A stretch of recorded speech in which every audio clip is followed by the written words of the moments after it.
Friends, welcome to our YouTube channel competition math point. दोस्तों, हम लोगों ने रेलवे प्रीवियस ईयर एनटीपीसी का रीजनिंग को स्टार्ट किया था, जिसमें हम लोगों ने 119 नंबर प्रश्न तक देखा था। आज जो हम लोग प्रश्न स्टार्ट करेंगे वो 120 नंबर प्रश्न से होगा। दोस्तों, 120 से पहले के प्रश्न यदि आपने नहीं देखा है तो आपको डिस्क्रिप्शन बॉक्स में लिंक मिल जाएगा, वहां से आप वो वीडियो देख सकते हैं। तो दोस्तों, शुरू करने से पहले यदि आपने हमारे चैनल को अब तक सब्सक्राइब नहीं किया है तो नीचे में रेड कलर का सब्सक्राइब बटन लिखा होगा, जिसे क्लिक करके आप सब्सक्राइब कर लें और बगल में जो बेल का आइकन आएगा उसे भी प्रेस कर लें, ताकि आपको वीडियो की नोटिफिकेशन मिलती रहेगी। तो दोस्तों, आज हम लोग इस वीडियो में बात करेंगे आरआरबी एनटीपीसी स्टेज 1 30/3/2016 को शिफ्ट 1 में पूछे गए प्रश्न को। तो चलिए शुरू करते हैं। 120 नंबर प्रश्न है, यदि ए का अर्थ प्लस, एट द रेट का अर्थ गुना, और ये है एंड का अर्थ होता है भाग, और भी का अर्थ है माइनस, तो नीचे जो दिया है वैल्यू, इसका क्या होगा मान ज्ञात करना है। तो जिस प्रकार लिखा हुआ है लिखिए 7/2v135 एंड 5/3 एंड 9a1। तो जो भी लिखा हुआ है लिख दिए हैं। तो 7 है तो 7। एट द रेट का अर्थ क्या कहता है गुना, तो यहाँ एट द रेट है गुना 2। भी का अर्थ है माइनस, तो माइनस 13 135। एंड का मतलब क्या है भाग, तो भाग 5। फिर एट द रेट का क्या अर्थ है गुना, तो गुना 3। एंड का मतलब है क्या, भाग 9। और ए का क्या अर्थ है प्लस 1। तो बोर्ड मास का रूल क्या कहता है, सबसे पहले भाग का काम, ठीक है। तो 7 गुना में 2 माइनस 135, भाग में है तो गुना में हो जाएगा 1/5 गुना 3, और ये फिर भाग में है तो गुना में होगा क्या 1/9 प्लस 1 है तो 1, ठीक है। अब देखिए 5 दूना 10, 5 7 35, ठीक है। 3 3 9, फिर 3 से ये कट जाएगा 9 3 27, तो क्या आ गया 7 दूना 14, अब माइनस में 9 प्लस में 1, 14 1 15, 15 में से 9 जाएगा तो 9 6 15 होता है। सो राइट आंसर क्या हो गया 6। देखिए ऑप्शन में 6 आपको कहीं दिख रहा है, तो आपको सी नंबर ऑप्शन दिख रहा होगा 6, ठीक है। बढ़ते हैं आगे अगले प्रश्न में। 121 देखिए क्या कहता है, श्रेणी में नहीं दिए गए पद वाट को ज्ञात करना है, ठीक है। क्या क्या है श्रेणी, T U S comma Q R P, फिर वाट है यहाँ पे बीच में, तो यही जगह बताना है। उसके बाद है के एल जे, उसके बाद है एच आई जी। तो देखिए दोस्तों, इस प्रश्न को समझने के लिए आपको सबसे पहले एबीसीडी का डायग्राम याद होना चाहिए, ठीक है। तो याद नहीं है तो मैं एबीसीडी का डायग्राम लाता हूँ, देखिएगा एक। तो ये आपके पास में डायग्राम आ गया एबीसीडी को। देखिए टी को क्या लिख रहा है क्यू, तो टी को क्यू कैसे लिखा है, तो देखिए टी से क्यू में गया, तो क्यू बैक में जाएंगे तो 1 2 3, यानी 3 बैक करके लिखा है क्यू, माइनस में 3 किया है। यू को किया है आर, तो देखिए यू कहाँ है, यहाँ है। आर 3 बैक करने पे आता है क्या 1 2 3, यस, ठीक है। 3 बैक करने पे आर आता है। एस को देखिए, एस को क्या लिखा है, एस को लिखा है पी, तो 3 बैक करके देखिए इसमें पी आता है क्या, एस यहाँ पे 19 नंबर पे 3 बैक 1 2 3 पी आ रहा है, यानी कि क्या 3 बैक कर करके लिखा है। तो क्यू का 3 बैक होगा तो क्या लिखाएगा, देखिए क्यू का 3 बैक होके यहाँ लिखाएगा तो क्या लिखाएगा, क्यू का 3 बैक कीजिए 1 2 3, तो एन आ जाएगा, यहाँ पे कॉमा हो गया एन। फिर आर का 3 बैक होगा तो क्या लिखाएगा, आर का 3 बैक देखिए आर का 3 बैक 1 2 3 ओ, और फिर पी का 3 बैक करके क्या लिखाएगा, तो पी का 3 back 1 2 3 M, N O M. देखिए एन ओ एम है क्या ऑप्शन में, आपको सी नंबर ऑप्शन दिख रहा होगा एन ओ एम, सो राइट आंसर हो जाएगा, ठीक है। आगे बढ़ते हैं अगले प्रश्न में। 122 देखिए क्या कहता है, प्रश्न है कि नीचे दिए गए अनुक्रमण में कितने 6 ऐसे हैं जिसके तुरंत बाद 3 है लेकिन तुरंत बाद 0 नहीं है, ठीक है।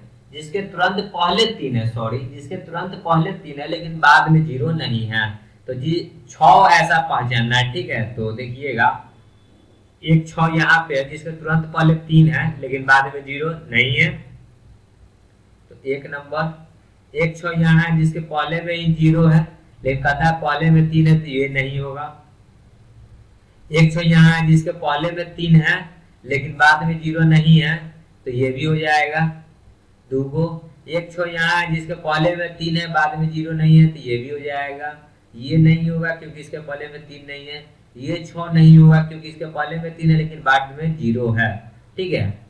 फिर यहाँ पे देखिए ये 3 6 से तो पहले है ही नहीं, यहाँ भी ये नहीं होगा, 6 से पहले 3 है लेकिन बाद में 0 है, तो कहता है कि 0 नहीं होना चाहिए। तो कितनी ऐसी संख्याएं देखिए,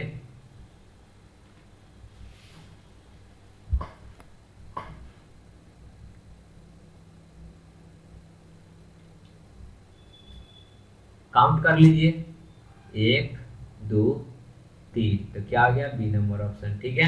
आगे बढ़ते हैं 123 देखिए क्या कहता है कि यदि प्रिंटर को इस प्रकार सूचित किया कर रहा है तो इंटरप्रेटर को क्या लिखा जाएगा, ठीक है। तो किसको लिखना है, INTERPRETER।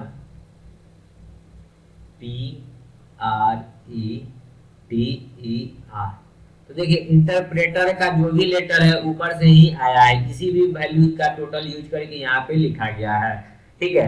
तो इंटरप्रेटर में देखिए आई से क्या लिखा गया, तो देखिए PRI 3 नंबर पे है, तो यहाँ पे देखिए 3 नंबर में किसको यूज किया है, ऐड को, @ को। तो हम लोग क्या करेंगे, 3 नंबर को आई को क्या लिखेंगे, @, ठीक है। एन को देखिए क्या लिखा है, तो आई के बाद एन है, एन को क्या लिखा है, ये स्टार मार के, ठीक है। एन को लिखा है स्टार मार के। टी को क्या लिखा है, यहाँ पे टी देखिए 2 अंक पहले जाएंगे तो ये है इस प्रकार का टी, इस प्रकार से, ठीक है। फिर ई है, ई को क्या लिखा है, ई को लिखा है एंड, ठीक है। उसके बाद ई के बाद आर है, आर को लिखा है हैच, ऊपर वाले से देख के लिखना है, ठीक है।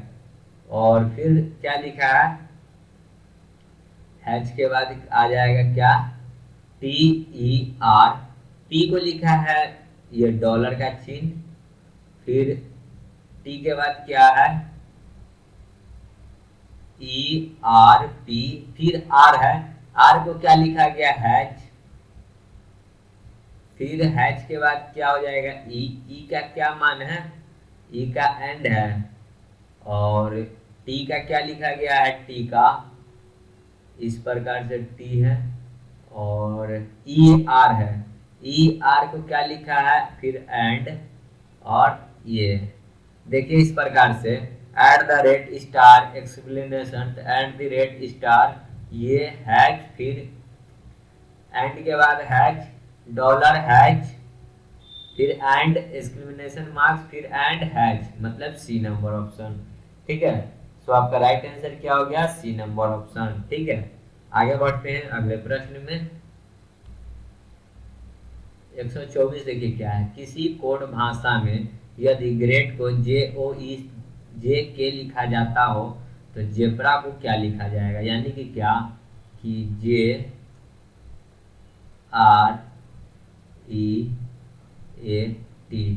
ग्रेड को क्या लिखा गया, JOEJK। तो हमसे क्या पूछा है, ZEBRA,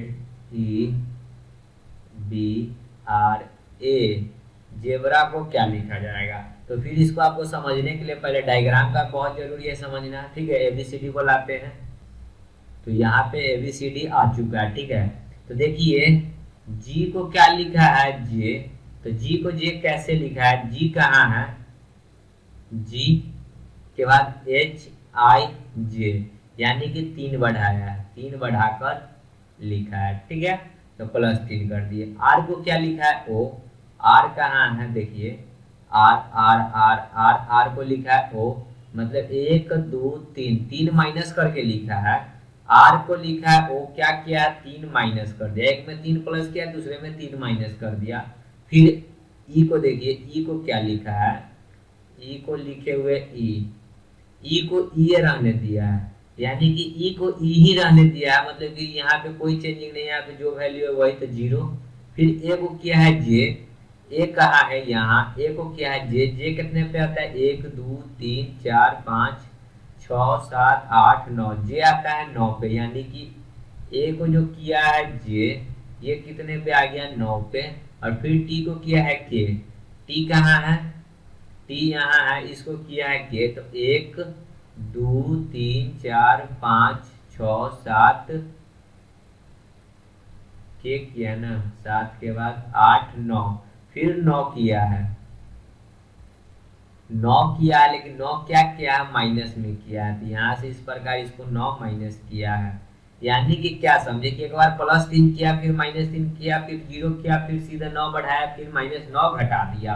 तो उसी प्रकार जेड में अगर हम जेड में अगर 3 जाएंगे आगे, ठीक है, जेड में 3 आगे जाएंगे तो क्या आएगा, जेड में 3 आगे जाएंगे तो देखिए जेड सबसे लास्ट है, 3 आगे जाना है, यानी ए बी सी, क्या आ गया जेड के बदले सी, ठीक है, ई के बदले क्या आएगा, तो 3 बैक में जाएंगे ई का, तो 1 2 3 बैक में आएंगे तो क्या आ गया बी, तो सी बी, और फिर बी को बी ही रहने देना है, ठीक है, बी में कोई चेंजिंग नहीं है, और आर, आर में सीधे अब 9 बढ़ाना है, आर से आगे जाना है 9, तो आर यहाँ है 1 2 3 4 5 6 7 8 9, 9 में क्या है ए, तो आर को लिखा है ए, और फिर ए को माइनस में 9 जाना है, तो 1 2 3 4 5 6 7 8 9, 9 में क्या आ गया, 9 में आता है आर, ठीक है, तो क्या आ जाएगा आर, तो क्या हो गया C B B A R, C B B A R, देखिए ऑप्शन में C B B A R, D number, ठीक है। तो आप देख रहे हैं कि एबीसीडी का जो डायग्राम है कितना मोस्ट इंपॉर्टेंट है, ठीक है। आगे बढ़ते हैं अगले प्रश्न में। 125 क्या कहता है कि यदि q बराबर 10 है, q का मान क्या दिए हुए है 10, और x को लिखा है f a x, x को क्या लिखा है 50, तो देखिए f कितने पे आता है, f आता है, देखिए एबीसीडी लाते हैं पता चलेगा कि f कितने पे आता है, आपको याद नहीं होना चाहिए, तो वैसे f आता है 6 पे, ठीक है, देखिएगा तो f देखिए कितने पे आ रहा है, आपको दिख रहा होगा f 6 पे है, तो 6, a कितने पे है 1 पे, और x कितने पे है, x है, x है कितने पे, तो x दिख रहा होगा 24 पे, 24 6 1 30 और 1 31, लेकिन लिखा क्या है 50, लेकिन इसका जो लेटर है वो नहीं लिखा है, क्या इसको लिखा है, देखिए q बराबर 10 लिखा है, q का देखिए कितना पे, q है 17 पे, अगर q 17 पे है तो 17 और 10 कितना हो जाता है 27, यानी कि पक्का क्या लिखा है ऑपोजिट करके लिखा है, ठीक है, q का ऑपोजिट जो होता है ना ये 10 नंबर पे आता है, ठीक है, देख लीजिए आप काउंटिंग करके उल्टा में 1 2 3 4 5 6 7 8 9 10, क्यू क्या आ गया 10 नंबर पे आया, यानी कि क्या है कि उल्टा में काउंटिंग करके उसको जोड़ के लिखा है, ठीक है, उल्टा काउंटिंग किया है, एबीसीडी जो सीधा होता है ना इसमें उल्टा काउंटिंग किया है, तो उल्टा जो काउंटिंग होगा तो क्या हो जाएगा, देखिए एफ कितने नंबर पे, एफ 6 नंबर पे, तो इसमें कितना जोड़ेंगे कि 27 पूरेगा, 6 में कितना जोड़ेंगे कि 27 पूरेगा, तो 6 में जोड़ेंगे 21, तो 21 नंबर जो होगा, ठीक है, एफ का वैल्यू क्या हो जाएगा 21, फिर ये आता है, ये आता है 1 पे, तो 1 में कितना जोड़ेंगे, तो 1 में जोड़ेंगे कितना 26, तो आएगा कितना 27, x कितने पे आता है, देखिए x आता है 24 पे, 24 में 3 जोड़ेंगे तो हो जाएगा क्या 27, अब देखिए जोड़ के 21 3 24 26 50 आ गया ना, क्या क्या है सबको उल्टा करके लिखा है, पीछे से काउंटिंग करके, तो x e r o x, xerox को क्या लिखेगा, x को क्या लिखे 3, तो यहाँ पे 3 लिख सकते हैं, ई देखिए ई है 5 पे, तो कितना जोड़ेंगे कि 27 पूरेगा 5 में, तो 22, आर, आर कितना नंबर पे 18, 18 में कितना जोड़ेंगे, तो 18 9 होता है 27, प्लस ओ, ओ कितने पे है 15 पे है, तो 15 में कितना जोड़ेंगे तो 12, तब ना 27 होगा, और प्लस x, x कितना पे, तो x का तो मान हमने 3 लिखाएंगे, तो यहाँ पे फिर हो जाएगा 3, जोड़ दीजिए 22 3 25, 25 और 10 35 में से 1 घट गया तो 34, 34 और 2 36 10 46 3 49, तो जीरोक्स का क्या हो जाएगा 49। देखिए ऑप्शन में 49 है क्या, सी नंबर ऑप्शन। ठीक है, आगे बढ़ते हैं अगले प्रश्न में। 126 देखिए क्या कहता है कि नीचे कुछ कथन उसके बाद कुछ निष्कर्ष दिए हुए हैं।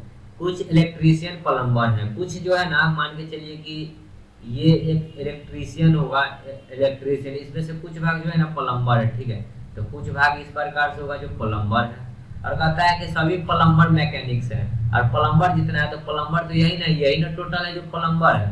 तो ये जो प्लम्बर है टोटल ये क्या है, मैकेनिक्स है। ठीक है, कुछ प्लम्बर, कुछ इलेक्ट्रीशियन प्लम्बर है। प्लम्बर क्या होता है जानते ही होंगे। ठीक है, और सभी प्लम्बर जो है ना मैकेनिक्स है, यानी कि जितने भी प्लम्बर है वो मैकेनिक्स है। तो कहता है निष्कर्ष, समझिएगा निष्कर्ष को, कि कुछ मैकेनिक्स इलेक्ट्रीशियन या प्लम्बर हैं।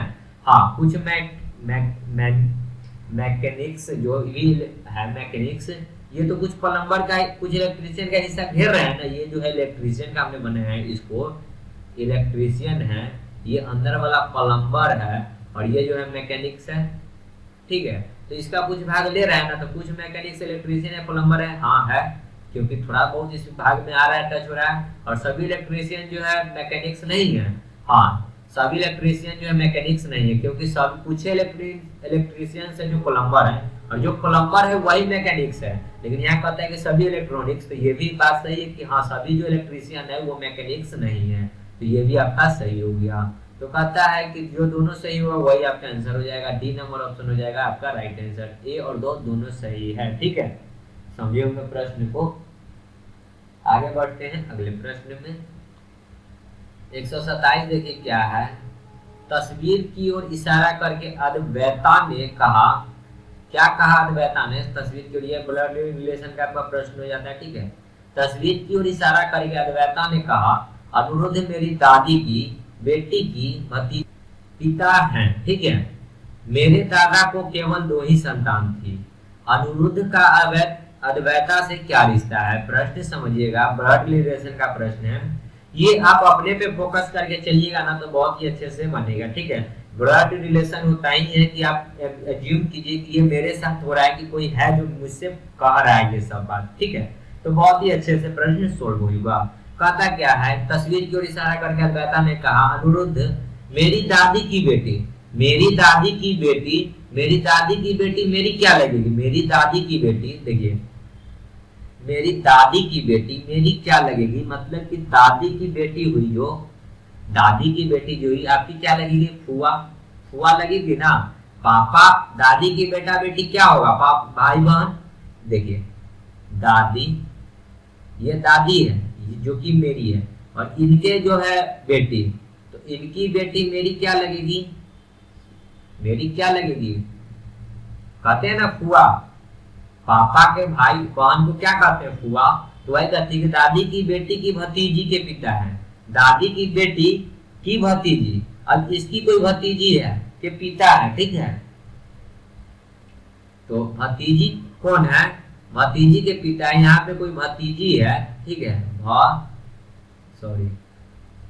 भतीजी है और उसके पिता है, इसके ये पिता है। ठीक है, भतीजी के पिता है, यानी कि दादी, दादी जो है मैं यहाँ पे कर रहा हूँ। ठीक है, मेरी दादी, ये जो मेरी दादी हुई, तो इस रिलेशन में मेरा क्या हो जाएगा? ये फुआ का रिलेशन होगा ना, फुआ बुआ जो कहते हैं आप लोग। ठीक है, और ये भतीजी जो हुई, भतीजी, भतीजी कौन हो गई? बेटी और भतीजी किसका? देखिए ये दादी की बेटी है, भतीजी किसको कह सकते? भतीजा भतीजी, जैसे मैं हो गया, जैसे कि ये जो मैं हुआ, ये क्या हो जाएगा इनके लिए? ये बेटी जो हुई भतीजी जब फुआ है तो क्या भतीजा भतीजी हुई? पापा के जो हम लोग हुए, पापा के जो बेटा बेटी हुए, वो फुआ के लिए क्या लगेगा? भतीजा भतीजी। इसका मतलब क्या है कि ये जो पिता है और इसमें क्या संबंध बनेगा? इस पिता में और इसमें मैंने, पिता और बेटी का। ठीक है, पिता और बेटी का संबंध बनेगा, क्योंकि अंत में एक और चीज कहता है कि मेरे दादा के केवल 2 ही संतान थे। तो एक तो बेटी हो गई और दूसरा क्या हो गया? मेरा पिता, जो कि बेटी के साथ यहाँ पे बेटा भी आ जाएगा। ठीक है, ये ब्लड रिलेशन है, खुद पे एज्यूम कीजिए, बहुत ही अच्छे से बनेगा। मैं पहले भी बता चुका हूँ, ये आपको मैं कितना भी अच्छे से समझा नहीं पा रहा हूँ, शायद हो सकता है आप खुद से लेकर ट्राई कीजिए, अच्छे से समझ जाइएगा। आगे बढ़ते हैं निर्देश है कि 128 से 130 P W Q X R Y Z और एस अव्यवस्थित रूप से वृत्ताकार एक दूसरे के सामने बैठे हैं, ठीक है, अवृत्ताकार पथ पे। निम्नलिखित जानकारियों पर इन आधारित सवालों का विचार कीजिए। तो वृत्ताकार है तो पहले वृत्त बना लेते हैं, ठीक है, देखिएगा। तो मैंने वृत्त यहाँ पे बना दिया, ठीक है। अब कहता है कि देखिए प्रश्न ए नंबर वाई, देखिए ये वृत्ताकार पथ है और सब आमने सामने मुंह ये केंद्र की ओर मुंह करके बैठे हुए, ठीक है। अब कहता है कि y ठीक q और r के बीच बैठा है। देखिए y जो है ना ठीक q और r के बीच में बैठा है, तो जब भी आपको आएगा ना y बैठा हुआ है ना, तो आप यहाँ पे बैठाएंगे। जब भी आएगा ऐसा प्रश्न तो आप यहाँ पे बैठाएंगे, ठीक है, जिसके बारे में कहेगा यहाँ पे। तो कहता है y किसके किसके ठीक बीच में बैठा हुआ है, q और r के बीच में बैठा हुआ है, ठीक है। तो एक साइड में क्या होगा q और एक साइड में r, तो q और r के बीच में बैठा हुआ है तो इधर q हो जाएगा, ठीक है। यहाँ पे r, देखिए इसके लिए इधर दाया इधर बाया, तो बाया में r हो जाएगा और दाया में क्या हो जाएगा, यहाँ पे कौन है q, ठीक है। कहता है कि y ठीक q और r के बीच में बैठा, y जो ठीक q और r के बीच में बैठा हुआ है, ठीक है, समझे होंगे। अब आगे कहता है P न तो x के और है ना ही z के बगल में बैठा हुआ है। P जो है ना x के बगल में है और ना ही z के बगल में है, दाएं में है, ठीक है। आगे देखते हैं Q के दाएं और बगल में z बैठा हुआ है, Q के दाएं और बगल में z बैठा हुआ है। Q के लिए देखिए दाया इधर होगा, दाया इधर होगा, ठीक है, इधर, और बाया इधर होगा। तो ये जो पार्ट होगा देखिए ये जो इस तरीके से जाएगा, इस तरीके से ये लेफ्ट होगा, ठीक है, और इधर जो जाएगा ये ऊपर में ये राइट होगा, सॉरी ये राइट होगा, और ये घूम कर फिर इधर आएगा, ठीक है। तो इधर को जो ये डायरेक्शन होगा ना, ये डायरेक्शन इसको कहेंगे लेफ्ट, और ऊपर से जो इधर आएगा, ठीक है, इसको कहेंगे राइट। मतलब कि समझ गए मुझे, ठीक है। अब कहता है कि Q के दाएं और बगल में Z बैठा हुआ है, तो Q यहाँ है, इसके दाएं और दाया इधर होगा ना, दाया इधर होगा, इसके लिए इधर, और यहाँ पे कौन बैठा हुआ है Z, तो Z को बैठा देते हैं Z, ठीक है। X के बाएं और Y के दाएं से तीसरे स्थान पर बैठा हुआ है। X के बाएं से Y के दाएं से, देखिए Y का दाया कौन हो जाएगा इधर, Y के दाया हो जाएगा किधर, इधर, देखिए। तो दाएं से Y के दाएं से तीसरे स्थान पर S बैठा हुआ है, दाएं से तीसरे स्थान पर, तो Y का दाया इधर 1 2 3 और सॉरी, तो Y के दाएं से बैठा हुआ है, Y के दाएं से, Y कहाँ है, यहाँ है, Y के दाएं जाएंगे 1 2 और 3, तीसरा पे कौन बैठा हुआ है, देखिए तीसरा पे कहता है क्या, S बैठा हुआ है, ठीक है। यहाँ पे क्या हो गया S, समझ रहे होंगे। अब आगे कहता है, तो हमने कितना को बैठाया, R Y Q Z X, हमको अभी कौन कौन बच गया है, P बचा हुआ है। तो P क्या कहता है, P ना तो X के ओर है और ना ही Z के बगल में है, P ना S के ओर है ना Z के बगल में, यानी P कहाँ होगा, एकदम सामने में। ये देखिए P ना तो X की ओर है और ना ही Z के बगल में है, S और Z के बगल में नहीं है P, सॉरी X है, X, P ना तो X और ना Z के बगल में है, ठीक है। तो ना X और Z के बगल में है, तो P है कहाँ, S के बगल में होना चाहिए, यहाँ पे P होना चाहिए, ठीक है। तो P कहाँ होगा, यहाँ होगा, ठीक है। और फिर बीच में कौन आ जाएगा, क्योंकि कहता है ना कि P ना तो X और ना ही Z के बगल में है, तो X यहाँ पे आएगा, X नहीं ना आएगा, क्योंकि X आ जाएगा तो क्या हो जाएगा, देखिए यहाँ पे अगर X आता है तो P ना तो X और ना ही Z के बगल में है, तो Z के बगल में तो नहीं है P, तो यहाँ पे X नहीं होगा, यहाँ W होगा, और X जो होगा कहाँ हो जाएगा, यहाँ हो जाएगा, ठीक है। देख लीजिए X जो है कहता है, अब देखिए शुरू से प्रश्न पढ़िएगा, अच्छे से समझ में आ जाएगा। Y ठीक Q और R के बीच में बैठा, Y जो है ठीक Q और R के बीच में बैठा हुआ है, ठीक है, बैठा दिए। अब कहता है P ना तो X के ओर है और ना ही Z के बगल में है, P जो है ना ही X के ओर है, देखिए नहीं ना है X के बगल में, X यहाँ है बीच में एक डिजिट है, और ना ही Z के बगल में, यानी यहाँ भी एक डिजिट है बीच में। Q के दाएं और बगल में Z है, Q के दाएं और बगल में Z है, तो यहाँ Z है, ठीक है। अब कहता है कि x के बाएं ओर से तीसरा, x के बाएं से और y के दाएं से, x का बायां से, तो x का बायां कौन हो जाएगा नीचे, सॉरी x के बायां ऊपर y के दायां से तीसरा, तो देखिए x के भी तीसरा यानी 1 2 3 और y से भी दायां से तीसरा, तो 1 2 3 कौन है, s बैठा हुआ है, s बैठा दिए, मतलब मेरा डायग्राम हो गया कंप्लीट। अब प्रश्न पे चलते हैं। प्रश्न है यदि उनके चेहरे एक वृत्त के बाहर की तरफ है तो W किसके बाएं ओर होगा। चेहरा जो है वृत्त के बाहर के तरफ हो, चेहरा वृत्त के बाहर की तरफ हो तो किसके तरफ होगा, W किस,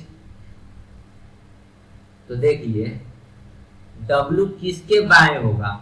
देखिए अभी हमने क्या बोला था फर्स्ट में कि ये सब वृत्त की ओर ताक रहे हैं, तो वृत्त की ओर ताक रहे हैं तो ये लेफ्ट होगा और ये राइट होगा, लेकिन अब कहता है कि ये वृत्त की ओर नहीं ताक रहे, ये सब बाहर ताक रहे हैं, ये सब इधर घूम के ताक रहे हैं, ठीक है, सब उल्टा घूम गए हैं। तो अब जो होगा ना लेफ्ट राइट चेंज हो जाएगा, ये लेफ्ट जो था ये राइट हो जाएगा, ये राइट जो है सो लेफ्ट हो जाएगा। तो कहता है कि W किसके बाएं ओर है, तो W का भी जो है इधर इधर हो जाएगा, ये लेफ्ट, और इधर जो आता है ये राइट होता है, तो ये उल्टा हो जाएगा, मतलब ये राइट इधर आ जाएगा और ये लेफ्ट इधर आ जाएगा। तो कहता है कि W किसके बाएं ओर है, ये लेफ्ट, ये देखिए ये अभी जो है उधर लेफ्ट है तो अभी राइट है, तो कहता है किसके बाएं ओर है, तो बायां किसके, देखिए ये कौन है, P, P के बाएं में है, P के लिए इधर क्या होगा, P के लिए इधर क्या होगा, लेफ्ट होगा ना, P के लिए इधर लेफ्ट होगा, तो P के बाएं ओर है कौन, W, तो राइट आंसर क्या हो जाएगा P, ठीक है। देखिए P कहता है x के बीच में बैठा है, x के बीच में कौन बैठा है, तो x के बीच में कौन बैठा है, x डैश के बीच में बैठा हुआ है, x जो है W और R के बीच में बैठा हुआ है, x W और R के बीच में बैठा हुआ है, तो W और R कहाँ है, बी नंबर ऑप्शन, ठीक है।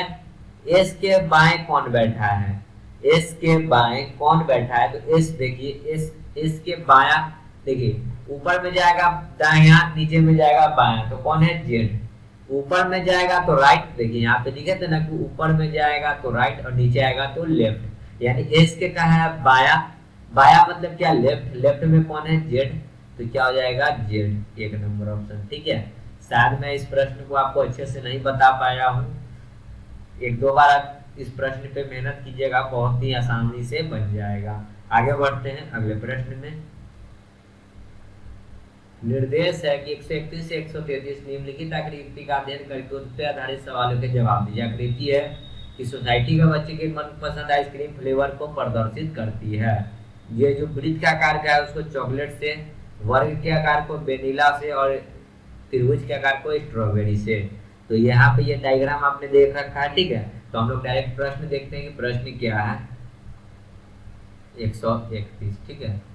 प्रश्न है देखिए, कितने बच्चे स्ट्रॉबेरी पसंद करते हैं लेकिन वेनिला पसंद नहीं करते हैं। तो स्ट्रॉबेरी के जो अंदर में आएगा वही स्ट्रॉबेरी पसंद करेगा, और जो वेनिला उसके अंदर अगर आएगा तो वो बच्चा काउंट नहीं होगा। जैसे कि आप समझिएगा, देखिए दिखा रहे हैं। तो क्या करता है कि कितने बच्चे हैं जिसको स्ट्रॉबेरी पसंद है, स्ट्रॉबेरी किसको कहते हैं, त्रिभुज। तो त्रिभुज के आकार का देखिए ये वाला है कॉलम, ठीक है। ये जो है त्रिभुज, त्रिभुज में जो आएगा उसको स्ट्रॉबेरी पसंद है, लेकिन वेनिला नहीं पसंद है। वेनिला जो होगा वो पसंद नहीं है। तो वेनिला कौन से में है, इसमें है, यानी इसके अंदर का जो भी होगा वो लड़का नहीं होगा।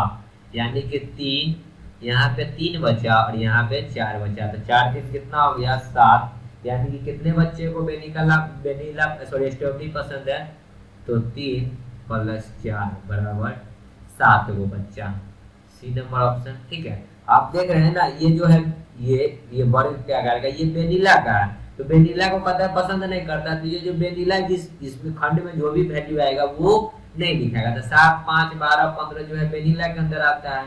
तो ये बच्चे पसंद नहीं करते। बच्चे क्या पसंद कर रहे हैं, स्ट्रॉबेरी। स्ट्रॉबेरी त्रिभुज के अंदर में है, तो त्रिभुज बना के वो यहाँ 4 है, वो यहाँ 3 है, ठीक है। अब 132 देखिए क्या कहता है। प्रश्न है, कितने बच्चे चॉकलेट और वेनिला दोनों पसंद करते हैं लेकिन स्ट्रॉबेरी पसंद नहीं करते हैं। तो देखिए फिर इसको अब मिटाते हैं, जो भी प्रश्न कहता है उसके अकॉर्डिंग चलते हैं। कहता है कि कितने बच्चे चॉकलेट और वेनिला पसंद करते हैं। चॉकलेट और वेनिला मतलब कि त्रिभुज और वर्ग में जो आएगा सो ही, ठीक है, सॉरी वृत्त और वर्ग में जो आएगा सो ही। स्ट्रॉबेरी लेकिन पसंद नहीं करते, तो स्ट्रॉबेरी के अंदर में जो आएगा सो नहीं लिखाएगा। तो कितने बच्चे हैं देखिए जो दोनों पसंद करते हैं, तो दोनों पसंद करने वाला कौन होगा, देखिए इस वाले वर्ग में देखेंगे और फिर किसमें देखेंगे, त्रिभुज में, सॉरी ये वृत्त में। तो ये है वृत्त इस प्रकार से बना हुआ। तो इसके अंदर में जो भी वैल्यू होगा, तो कितना है इसके अंदर में वैल्यू, तो आप देख रहे होइएगा कि ये 7, ये 7 जो है ना, ये इस वाले में भी आता है, त्रिभुज में भी आता है 7, तो 7 नहीं होगा। 3 देखिए 3 जो है, सॉरी 3 भी तो त्रिभुज में आ ही रहा है। एक सिर्फ 15 जो हमको दिख रहा है यहाँ पे 15, ये सिर्फ वर्ग में और वृत्त में दोनों में आता है। तो राइट आंसर क्या हो जाना चाहिए, 15। देखिए ऑप्शन में 15 है क्या, तो आपको डी नंबर ऑप्शन दिख रहा होगा 15। सो राइट आंसर क्या हो जाएगा, डी नंबर ऑप्शन। क्यों डी नंबर हो गया, क्योंकि आप देख रहे हैं कि यहीं पे 15 जो है ये वृत्त में भी शामिल है और ये वर्ग में भी शामिल है, इसलिए, ठीक है। अब 133 नंबर प्रश्न देखते हैं, तो क्या हो गया राइट आंसर 15। 133 देखिए क्या कहता है, वेनिला पसंद करने वाले और चॉकलेट पसंद करने वाले बच्चों के बीच का अनुपात क्या है।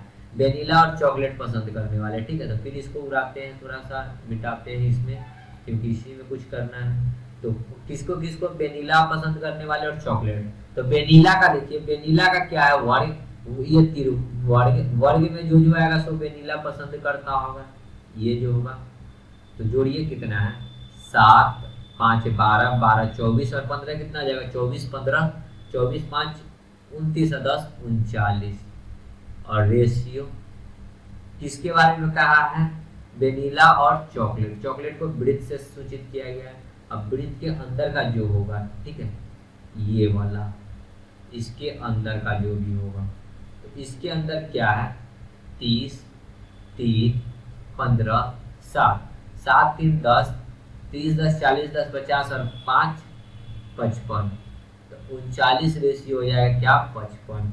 तो राइट आंसर देखिए 39 रेशियो 55 है क्या, डी नंबर ऑप्शन, ठीक है। समझ गए होंगे प्रश्न को। आगे बढ़ते हैं अगले प्रश्न में। 134 देखिए क्या कहता है कि नीचे कुछ कथन है, उसके बाद निष्कर्ष है। कथन क्या है डायरेक्ट पढ़ते हैं। कुछ फुटबॉल खिलाड़ी क्रिकेटर है। कुछ जो फुटबॉल खिलाड़ी है वो क्या है, क्रिकेटर है। मान के चलिए कि 10 को फुटबॉल खिलाड़ी है जिसमें से कि 5 गो क्रिकेटर है, ठीक है। मान लेते हैं कि 10 को फुटबॉल खिलाड़ी है जिसमें से 5 गो क्रिकेटर है। आगे कहता है दूसरा नंबर पॉइंट कि सभी हॉकी खिलाड़ी फुटबॉल प्रेमी है, और जितने भी हॉकी खिलाड़ी है वो फुटबॉल प्रेमी है, ठीक है। जबकि कुछ क्रिकेटर भी हैं और कुछ खिलाड़ी जो है ना, कुछ हॉकी खिलाड़ी वो फुटबॉल के साथ साथ क्रिकेटर के भी प्रेमी हैं, ठीक है। तो प्रश्न कहता है कि निष्कर्ष जो है, कुछ खिलाड़ी जो क्रिकेटर भी होंगे फुटबॉल भी खेलते हैं। देखिए यहाँ पे कहता है क्या, कि कुछ फुटबॉल खिलाड़ी क्रिकेटर है, कुछ फुटबॉल खिलाड़ी क्रिकेटर है, लेकिन कुछ क्रिकेटर फुटबॉल खिलाड़ी है ये नहीं कहता है। लेकिन यहाँ क्या कर रहा है, कुछ खिलाड़ी जो क्रिकेटर भी हैं वो फुटबॉल भी खेलते हैं। नहीं, जो फुटबॉल खेलते हैं वो कुछ है कि क्रिकेटर खेलते हैं, क्रिकेटर है, लेकिन जो क्रिकेटर है वो फुटबॉल नहीं खेलते। यहाँ पे कहता है फुटबॉल भी खेलते हैं, जो कि गलत है, ठीक है। कहता है दूसरा नंबर, ज्यादा से ज्यादा एक क्रिकेट खिलाड़ी है जो फुटबॉल और हॉकी खेलता है। फुटबॉल और हॉकी खेलता है ज्यादा से ज्यादा एक खिलाड़ी है क्या, यहाँ पे सभी हॉकी खिलाड़ी फुटबॉल प्रेमी है, जबकि कुछ क्रिकेटर भी है। और यहाँ क्या कहता है कि ज्यादा से ज्यादा एक क्रिकेट खिलाड़ी जो फुटबॉल और हॉकी खेलता है, ये भी गलत हो जाएगा। तो आपका दोनों जो हो गया गलत हो गया। तो क्या हो जाएगा, डी नंबर ऑप्शन, 1 और 2 दोनों निष्कर्ष गलत है, ठीक है। आगे बढ़ते हैं अगले प्रश्न में। 135 देखिए क्या कहता है कि नीचे दिए गए समीकरण का सही है, दिया गया समीकरण सही है तो इस स्थिति में किस चिन्हों को आपस में बदल देना चाहिए। यानी कि क्या है, देखिए 1.5 प्लस 8 गुना में 9 माइनस 16 भागा 2 बराबर क्या है 4। तो दो को साइन को चेंज करने के बाद हमको क्या लाना है 4। तो देखिए ऑप्शन नंबर ए अगर यदि लेकर चलते हैं, जहाँ गुना है वहां पे देखिए, जहाँ माइनस है वहां गुना करना है, जहाँ गुना है वहां माइनस करना है। तो करते हैं ए नंबर ऑप्शन लेकर 1.5 प्लस 8 गुना है तो वहां माइनस कर देंगे 9, जहाँ माइनस है वहां गुना कर देंगे 16, भाग है तो गुना में होगा तो 1/2, 2 से काटेंगे तो ये कितना बार में कट जाएगा, 8 गुना 16, 9 8 72, और यहाँ हो गया 72 माइनस 8 और 1 9.5, तो घटाएंगे तो कभी भी 4 आएगा नहीं। चलिए बी नंबर ऑप्शन क्या करता है कि 1.5 प्लस 8 गुना में 9, कहता है कि भाग वाला के जगह पे माइनस है, माइनस के जगह पे भाग करना है। तो 8 गुना में 9 माइनस आ गया, माइनस के जगह पे क्या लिखना है भाग, तो भाग 16, और यहाँ पे था क्या माइनस, और यहाँ पे भाग था वहां पे क्या करना है माइनस, तो भागा था यहाँ पे तो यहाँ माइनस। जब इसको सॉल्व करेंगे तो क्या आ जाएगा 1.5 गुना में 8 गुना में 9 गुना में 16 को क्या लिख सकते हैं 1/16, भाग में चेंज गुना में चेंज करेंगे तो 8 दूना 16, तो कितना हो जाएगा 9/2 मतलब 4.5, और देखिए 1.5 ये प्लस में है, ठीक है ये प्लस में है, और देखिए 1.5 और 9/2 को क्या लिख सकते हैं 4.5 माइनस 2, तो 4.5 और 1 5 और 1 6 हो जाएगा, जोड़ने पे 6 माइनस 2 बराबर कितना आ गया 4। सो आपका राइट आंसर आ गया जो 4 लाना था। तो कौन से ऑप्शन को बदले, बी नंबर ऑप्शन, भाग और माइनस को, ठीक है। सो राइट आंसर हो जाएगा। आगे बढ़ते हैं अगले प्रश्न में। 136 देखिए क्या कहता है, एक व्यक्ति एक महिला को उसके चाचा के पिता की बेटी बताता है, तो उस चाचा का एक ही भाई है, तो वह महिला का उस पुरुष की क्या है, ठीक है। कहता है कि एक व्यक्ति जो एक महिला को कहता है कि उसके चाचा, ठीक है, उसके चाचा के पिता क्या हुए, चाचा के पिता मतलब उसके चाचा मतलब कि उसके चाचा के पिता की बेटी बताती है। एक महिला जो है अपने आप को क्या बताती है कि एक व्यक्ति के चाचा के पिता मतलब कि चाचा के पिता मतलब मेरे दादा की बेटी का मतलब क्या हो गया, दादा की बेटी का मतलब कि मेरी फुआ की बेटी क्या हो जाएगी, फुआ की बेटी भी बहनी लगेगी। तो उस महिला को उस पुरुष से क्या संबंध है, तो बहन का संबंध होगा, फुआ की बेटी क्या लगेगी, बहनी लगेगी ना। तो राइट आंसर क्या हो जाएगा, सी नंबर ऑप्शन बहन, ठीक है। आगे बढ़ते हैं अगले प्रश्न में। देखिए 137 नंबर क्या है, TREK को लिखा है 8346, फैमिली को लिखा है 209175, तो रिलेटिव को क्या लिखेंगे, देखिए REALITY।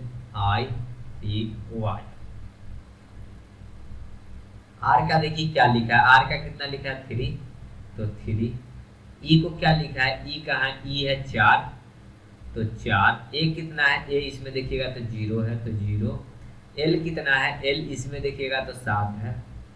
फिर क्या है आई, आई का मतलब कितना है 1, फिर है टी, टी का मतलब है 8, और वाई, वाई क्या कितना है 5। यानी इस दोनों से आपको वर्ड चुन कर इसका वैल्यू पूरा करना है। तो 340 7 71 85, 340 71 85, बी नंबर ऑप्शन, ठीक है। आगे बढ़ते हैं अगले प्रश्न में। 138 देखिए क्या कहता है, एक कंपनी उन उम्मीदवारों को नियुक्त करती है जो निम्नलिखित मापदंडों को संतुष्ट करते हैं, ठीक है। एक कंपनी है जो जैसे कि किसी को रखना है तो नियुक्ति करने के लिए कुछ जो है ना उसका मापदंड है, ठीक है, जो कि नीचे है दिए गया है। जिस उम्मीदवार को कक्षा 10 या इसके समतुल्य में न्यूनतम 85% अंक प्राप्त किया हो उसको एंट्री मिलेगी, ठीक है।